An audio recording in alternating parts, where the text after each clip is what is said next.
Big bass, no more delaying. Hit him with the Vexus VX ain't like that, like that. The water with me.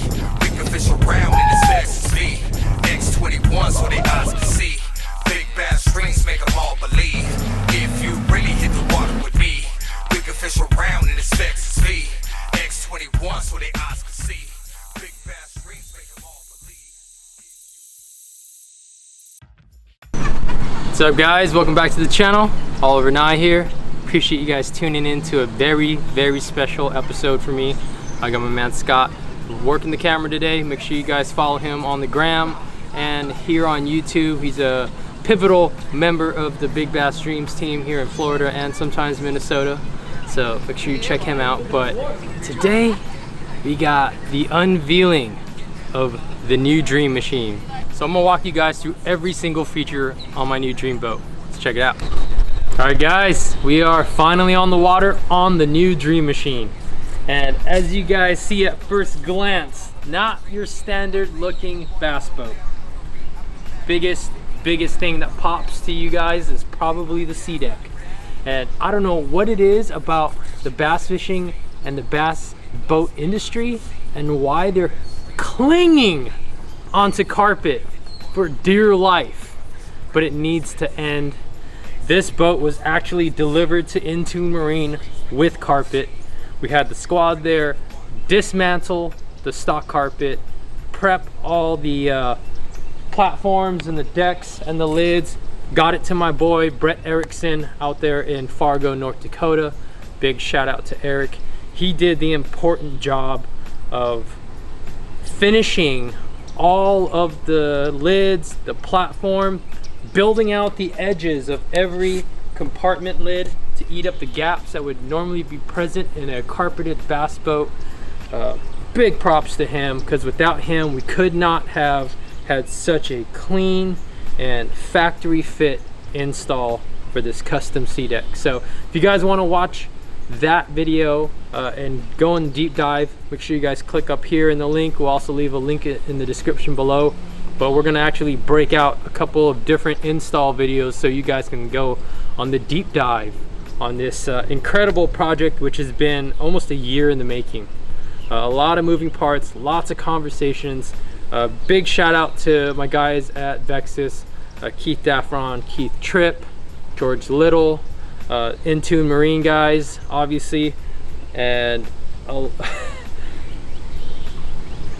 lot of wild ideas have come into fruition and became a reality with the help of so many people. So I'm gonna walk you guys through this entire rig, all 21 foot 11 inches of her from bow to stern, and we're gonna go through all the features that make this the ultimate bass boat, at least in my mind. And with the year that I've got planned out in 2021, trust me, I'm gonna need all the help that I can get.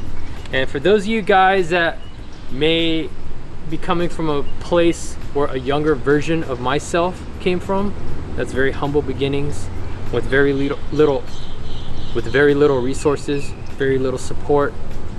Just know that, man, if you work hard enough, you work smart enough, you're good to people, and you put out that positive energy, 28 years from when you pick up a fishing rod, you might be able to find your way into your own Dream Machine. So buckle up, here we go. Second thing you guys might have noticed on the new Dream Machine, if I'm gonna do the wood SeaDek, you know I gotta have the matching wood grain wrap. So big shout out to my man Mike at VFX Wraps, the entire team over there. I gave Mike a concept that one of the followers on Instagram tagged me in, and it was a concept sports car, but it had a wood grain wrap, and I was like, yo, that could be sick. And I ran it by Mike, and sure enough, man, it took him a while to wrap his brain around how he was gonna execute it, but literally killed it. I mean, he killed it. This thing almost looks like an actual wooden bass boat, especially from afar. So there's something very classic about wood. I figured that out when we started building out the Dream Machine 1.0 and posted a photo of the bare plywood deck, and man, everybody loved it, and I realized I loved it too. So the wood's kind of become my thing. If you guys want to watch the install on honestly the best wrap job I've ever seen, make sure you guys click in the link up here or in the description below to see the breakout video on the vinyl wrap install and everything that went into it. There isn't a single seam on this 21 11-inch boat. He wrapped the console, he wrapped the fenders, and followed all the contour lines all over this insane looking boat, and insane in a good way. And if you actually take a look behind Scott, he also gave my brand new Optimax motor a little bit of a extra flair. All right, we're gonna go right to the heart and soul of any bass boat, and that's your electric motor. And as you guys can see here, got the brand new Garmin Force trolling motor. This thing has been an incredible tool for me. Now mind you, I've only got a few days of fishing in, probably less than 10 on this beast, but one thing I've noticed over previous motors I've ran in the past, it's quieter, it's faster, and it's dope. So check it out. Once we deploy it, power button up here. Okay, I've got the 54-inch shaft because I will be fishing big water, and as you guys can see from the position of the shaft here, it's also got an adjustable feature here on this knob. You can loosen this bad boy up, drop it all the way down so you're grabbing as much water as you can on the Great Lakes, or if the wind kicks up, you don't, I hate it when that prop is spinning out of the water as you're trying to hold in heavy wind and chop. So I went with the 54-inch shaft on this for that very reason.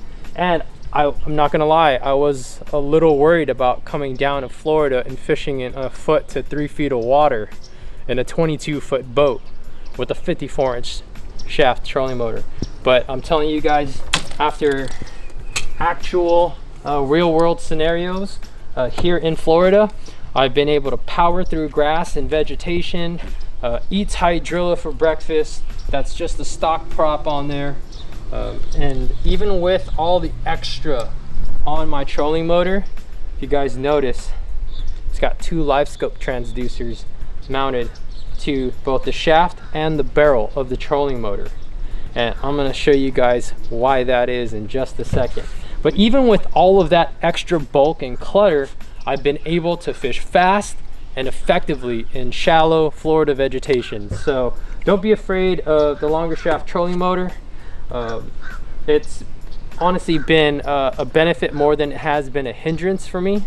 I know some of my friends that like to fish a lot faster than me in shallow, dirty water, stump field places like Santee Cooper and such may be hesitant to have the 54-inch motor, but I don't have space for a secondary motor with a shorter shaft like some guys carry, so I make do with the 54-inch, and it works out great for me.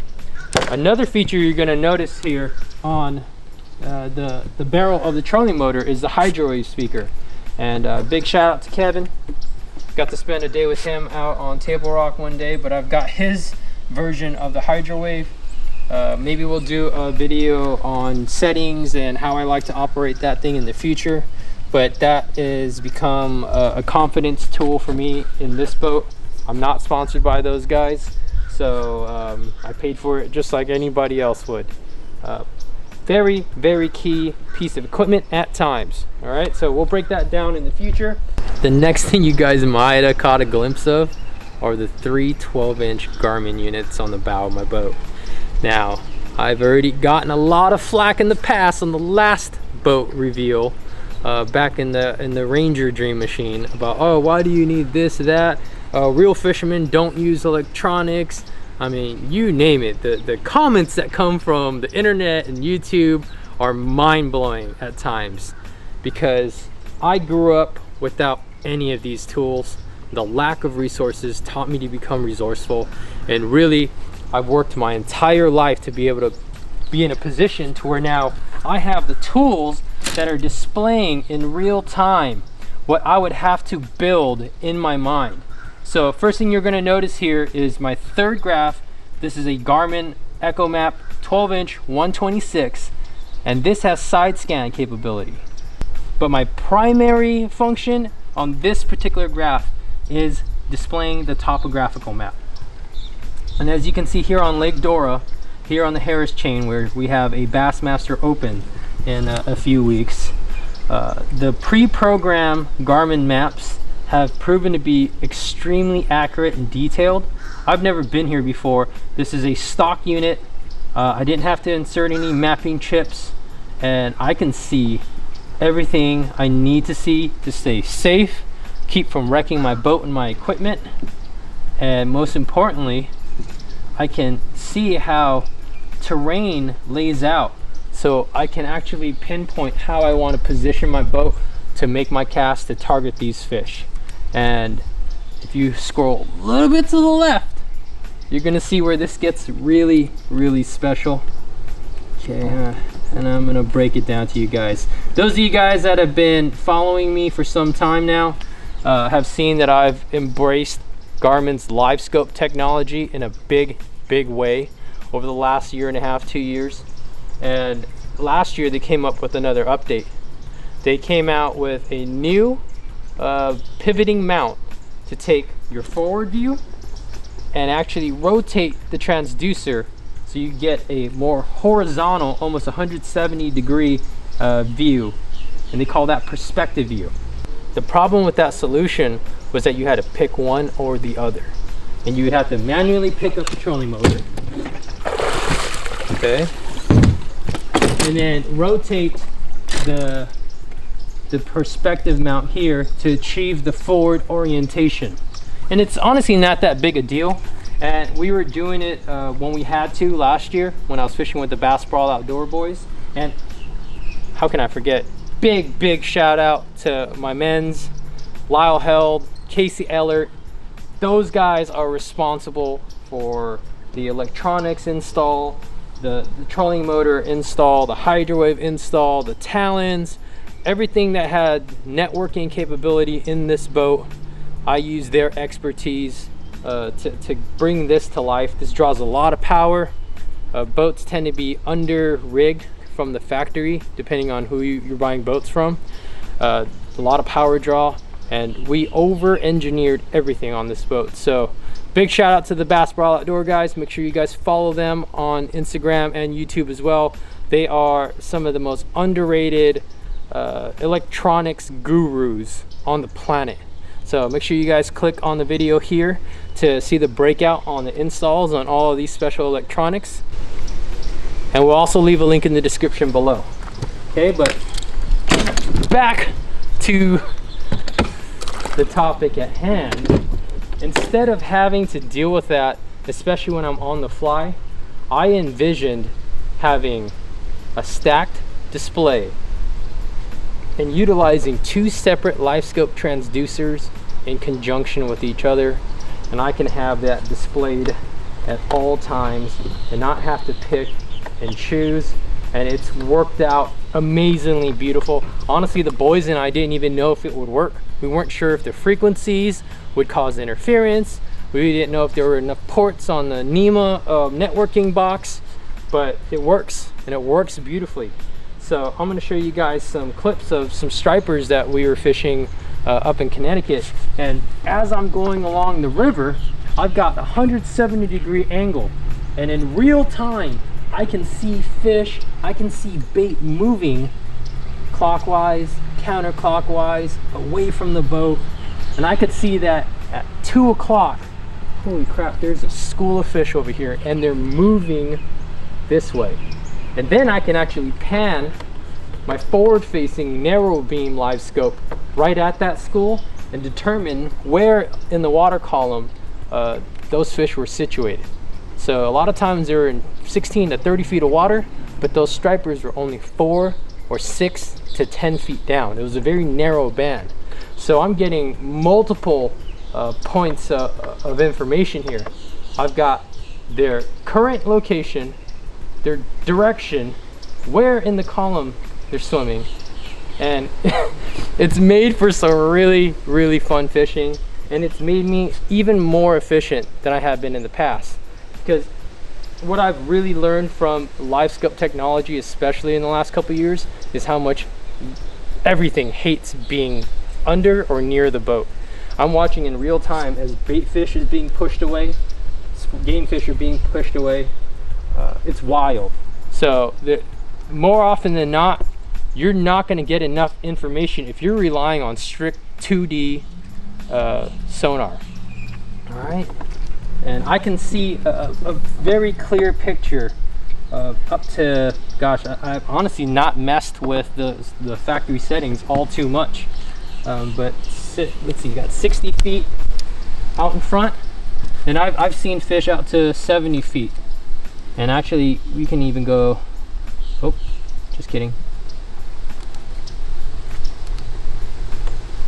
Oh, there's our side scan.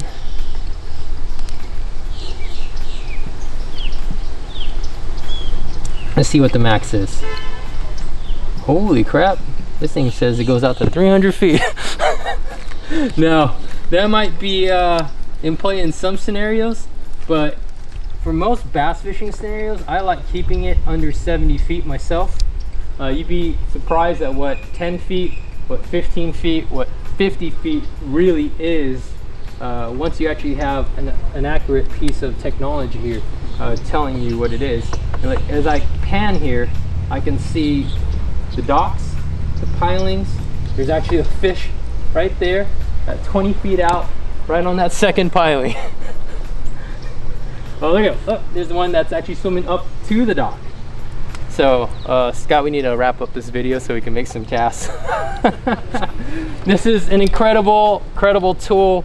I'm gonna need all the information I can get over the next 9 tournament events. Hopefully it'll help me make better decisions and put me in positions to win and win big. We'll take it to the console next. Okay, and in the previous Dream Machine, I was running at first 2 10-inch Helix units, Gen 1. And they came with a much bigger frame around a 10-inch screen. So when I ordered my first set of Garmin's, they were 7610s. I didn't account for the fact that the Garmin units are much more trim and slim in nature. So they're actually kind of small. So I decided to go with 12s in this new Dream Machine, and we've done videos in the past on why it's important to have as much information at a glance as possible. And one of the biggest reasons is this lake here and the ones that are connected to it are massive. And I've never been here before. So I can run around on pad with full confidence because of the accuracy of the mapping. And the number one reason I need the 12-inch units on my console is safety. I don't want to be a statistic ever. So when I'm running this thing on pad at full throttle, trimmed down for what, I need to be able to see an overall layout of this lake to avoid any shallow hazards, any rock reefs, any submerged trees, etc., etc. at a glance. But then simultaneously I'll be running my secondary graph zoomed all the way in so I can make accurate course corrections. All right, and I've also got down view, so I have a current depth range of where I'm running. So that's why the big screens, it's a matter of staying safe, preventing damage to my boat, and these units are still cheaper than an insurance claim. So anybody that wants to throw shade at me, I've yet to wreck my boat. So it's been working out well for me. And then once I come off pad, and we're going to be spending a lot of time on this body of water especially, and I'm going to be scanning around. Once again, I need to be able to access information at a glance to make a split-second decision. All right, if I see something on the side scan, or if I see something on the down view and I want to mark a waypoint, boom, I can do that. I can still see my orientation and my boat positioning at the same time. So it is total efficiency, and that's the name of the game in competitive bass fishing, which I'm very, very excited to be diving back into after probably, oh my gosh, a 7-year break from a Pro-Am style format. It's gonna be fun, guys. So up next, you're gonna notice here that I've got my Talon remotes mounted right here in my cockpit, so that when I come off pad, if I wanna sit down on an offshore hump or a ledge, or here in the back of a marina bay to shoot a dope video for you guys, I can actually just go ahead and deploy my Talons from my seat, or I can come up to the bow here. So once I'm actually up on the bow, I'm fishing, I can actually just double tap that bottom one, Talon deploys, single tap the top one, Talons retract. And these Talons are next level. Previous generation Dream Machine had 12-foot Talons, and guys at the time were like, holy crap, 12-foot Talons? And it really comes back down to my style of fishing. Being a bank fisherman, a shore fisherman, a rental boat fisherman, I've learned to really maximize opportunities on spots and milk them. And I want to be as quiet and silent as possible. I don't want to push around hundreds of gallons of water with that super powerful trolling motor, even though it is quiet. I've talked to you guys about how bass can pick up the vibration and water displacement of an 1/8 ounce Mega Bass Okashira screw head. You don't think they can feel that thing? All right, so it's all the little things. And even though there might be an initial disturbance,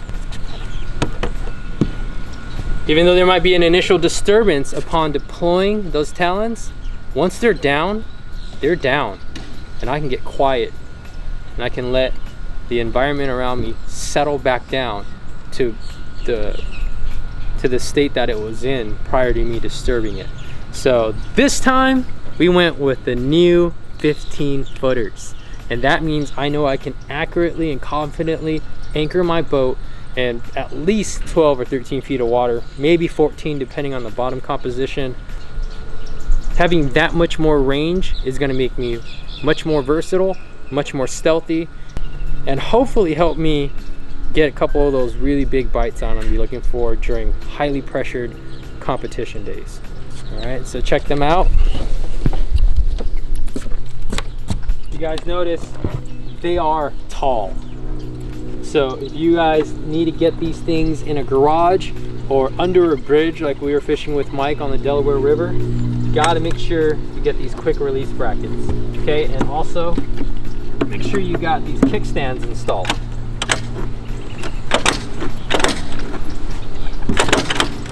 Really easy.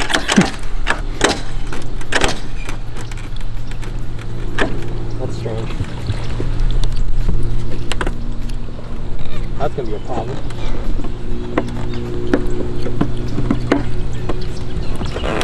So if you guys need to get into a garage or underneath bridges, anything low clearance, make sure you guys install these quick release brackets.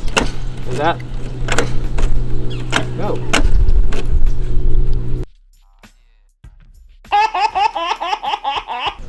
An important feature in being able to utilize their quick release brackets is making sure your Talon's actually stowed.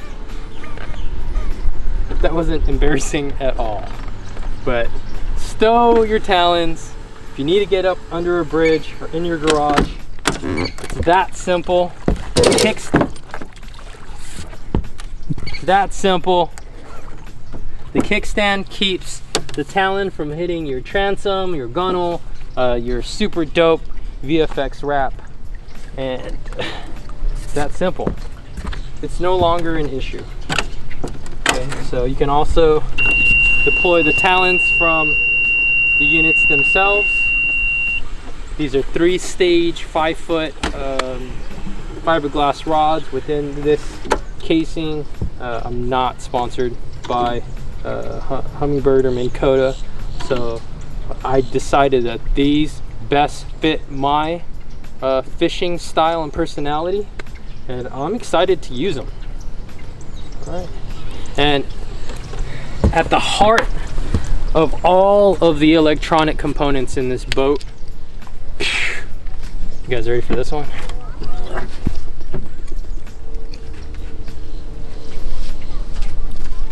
We've got 5 Battleborn lithium batteries. 5 Battleborn. At the heart of this system, we've got 5. At the heart of this system, we've got 5 Battleborn lithium batteries, as the Aussies would say. And this has actually proven to be. Now, these batteries are not cheap, but when you're talking about investing everything you own to put yourself in a position to try to make a real impact in the context of one of the highest levels of competitive fishing, I literally can't afford to be at a disadvantage. What are the advantages of these lithiums? Number one, it's the weight reduction. Okay, I'm losing at least 50 pounds per battery. And with 5 batteries in here, I've ditched 250 pounds of excess weight. You know how much more tackle I can fit in this boat now? On top of that, the lithiums charge faster. I've got the ability through the power pull charging system to take power from my trolling motor batteries and feed them into the cranking batteries, which are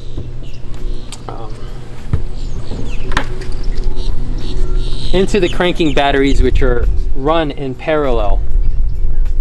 So I've got 200 cranking hours. I don't know what the specs are on that. Let's leave out the specs. And I'm not 100% sure whether or not the lithium power is having a profound effect on my trolling motor performance and speed, but I've actually clocked this boat at 4 miles an hour. My previous boat maxed out at 2.6. Like, this thing flies. We won't embarrass Carl and show us pulling away from his rig while we're both going at full throttle, or while we're both going at full speed on our trolling motors, or will we?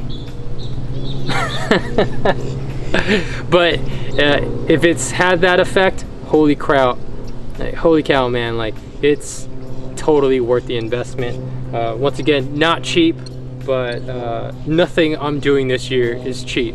So if you guys are on the fence, if you guys fish a lot, if you need weight reduction, if you need better overall performance, look into the Battleborn batteries. I'm excited to run them this year. My Megabass teammate Chris Aldane's been running them for at least a season. He's been killing it. I know Chris Grohl is also on the squad. He's an elite guy, and they've proven themselves to be the deal. So big shout out to Battleborn. Make sure you guys give them a follow on their social platforms, but leading the way in next generation bass boat technology. Since we're on the back deck, we might as well talk about one of the coolest features of this boat. Now, I don't know why the last Dream Machine would only fill up halfway, but that was something that really bugged me. In big water, that water sloshed around a lot. We put some fish in there that had trouble keeping water over their backs. Hope to continue to keep that trend in this boat, and actually have had a great start to that, by the way. But the Livewell is next level, guys. And these Vexus Livewells have individual closing lids here. Okay, nice secure locking system. Those nightmare stories of big fish of the tournament jumping out of a Livewell and into the water prior to weigh-in haunt me. I've seen it happen to someone else. I've seen it. Not gonna happen in this boat. Okay, so all my future co's, don't be playing with my side. This is your side. You want your fish to jump out and leave this thing open, that's on you. But do not touch this side of the Livewell. One of the key features of this Livewell It fills all the way to the top, and it's actually got a vacuum seal, so that eliminates all the sloshing. Much better for the fish, makes for a smoother ride. You can see the capacity on these live wells is pretty cavernous. And at the bottom of this thing, we've got an oxygenator in there. And I'm thinking I could probably put a 40-pound bag in there without a problem.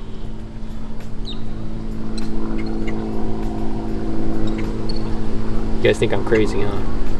40-pound bag. Gotta try. Doesn't mean I'll do it, but I'm gonna try. So the live well is super dope.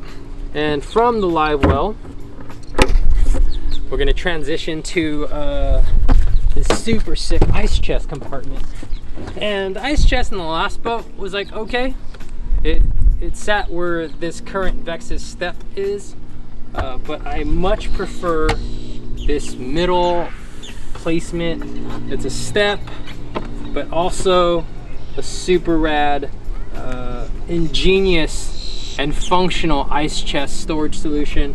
We can keep ice, our cold drinks. I'm a Yeti ice proponent myself. Ice gets expensive after a while, but we've got Black Rifle coffee up in this. Keeps everything nice and cold. And then we've also got a bunch of dry snacks like the Bridgeford Foods jerky products and meat products.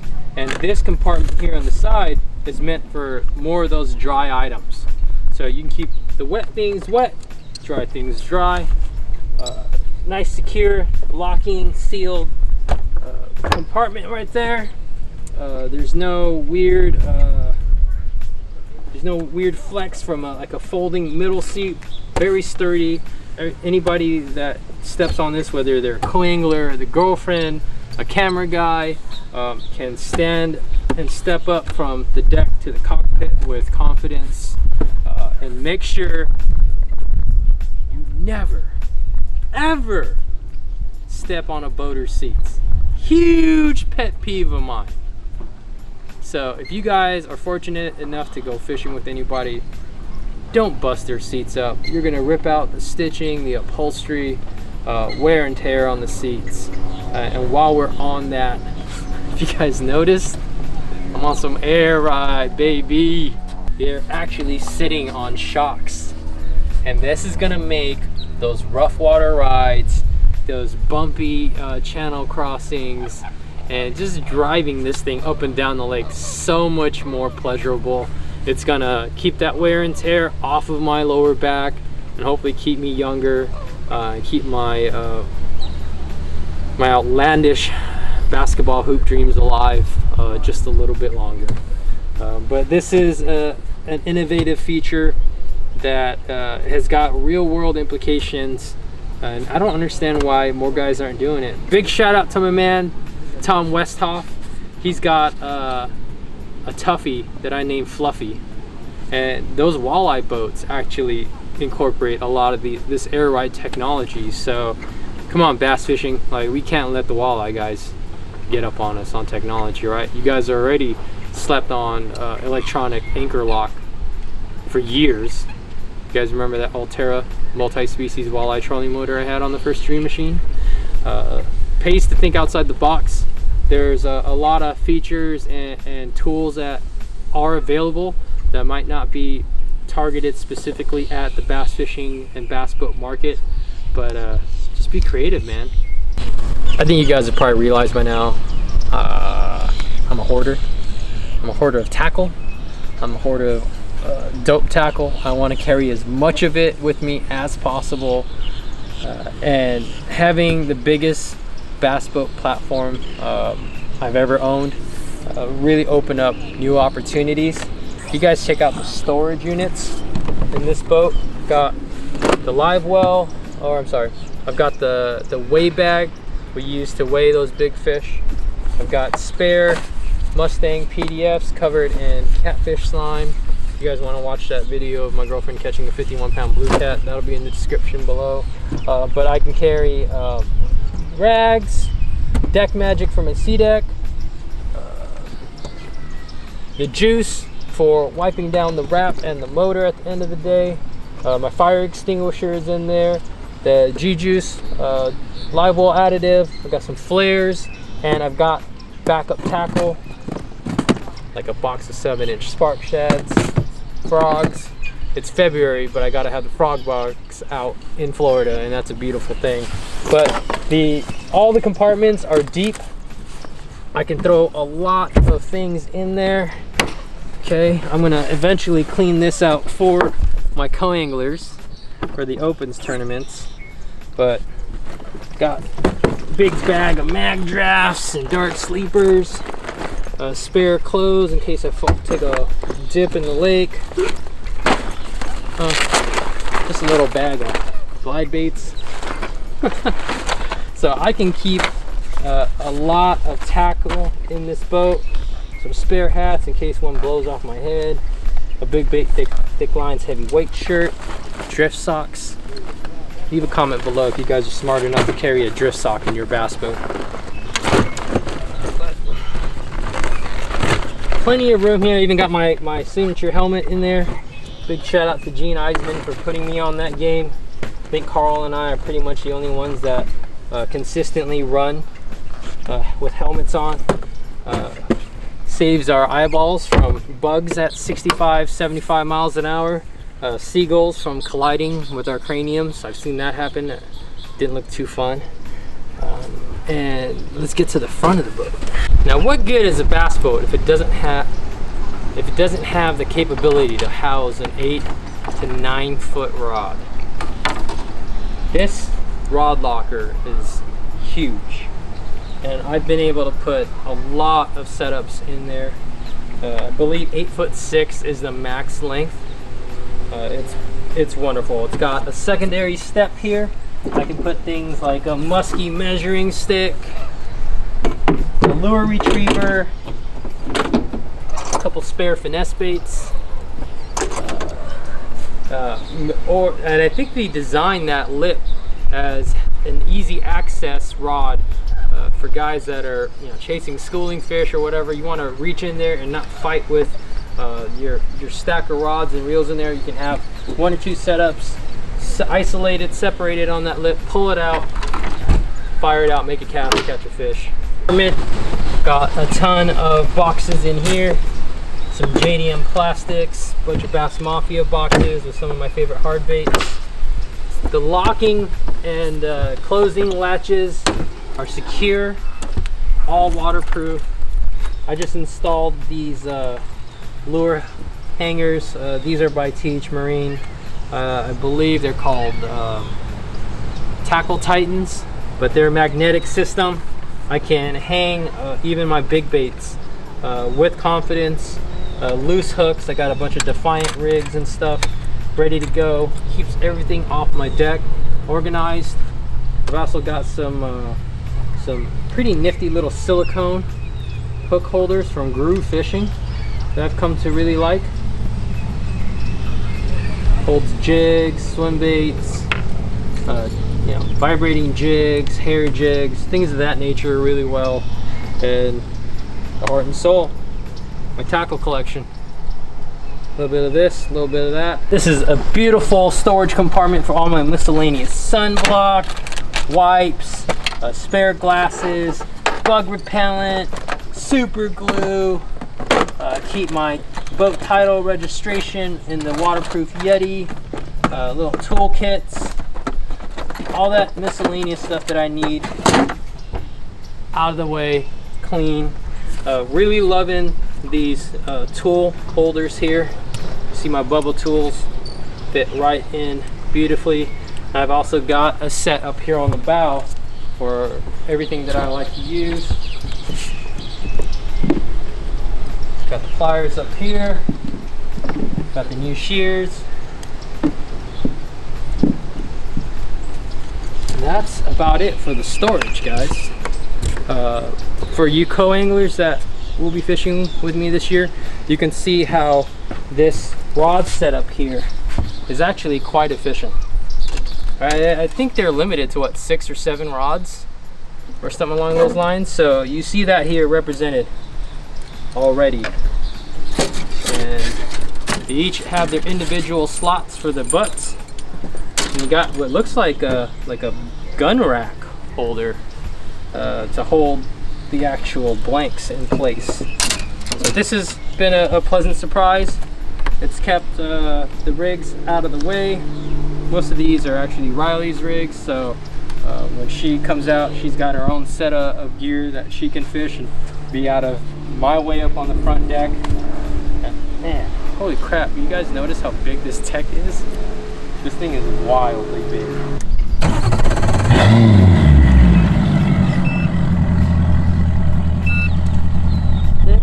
How's that sound, boys and girls? So that right there is the final piece of this dream machine. We've got it powered with a brand new Mercury Pro XS 250. This is actually a 4-stroke motor, and as you see here, I'm back on the hot foot game. This is gonna allow me to drive this thing just like I drive my Toyota Tundra. Super safe. I can keep both hands on the wheel. I've got my jack plate here on the left. I've got my trim here on the right. So total hands-free control. When things get gnarly, I can stay super focused and super safe. And man, this thing gets up on pad quick. Much quicker than my last dream machine. So that already is an upgrade. All right, here's all my shortcuts. So we're gonna run out, go find some dope scenic B-roll for you guys. This thing has been the culmination of a lot of hard work and sacrifice and dreams. So appreciate you guys tuning in, man. I hope you guys are inspired. You guys all have it within you, because you can't teach heart, but you can wear it on your sleeve and work hard enough to put yourself in a position to where hopefully you're doing an unveiling of your own dream machine. So I'm Oliver Nye. Make sure you guys subscribe to my new channel. Subscribe to Scott Behind the Camera, Fastball Outdoors, VFX Wraps, my man Brett Erickson, Intune Marine, Vexus, Garmin, everybody that has been a pivotal part of this boat journey and build. It's a really special project, and you guys are really special for tuning in. Thank you guys, and make sure you guys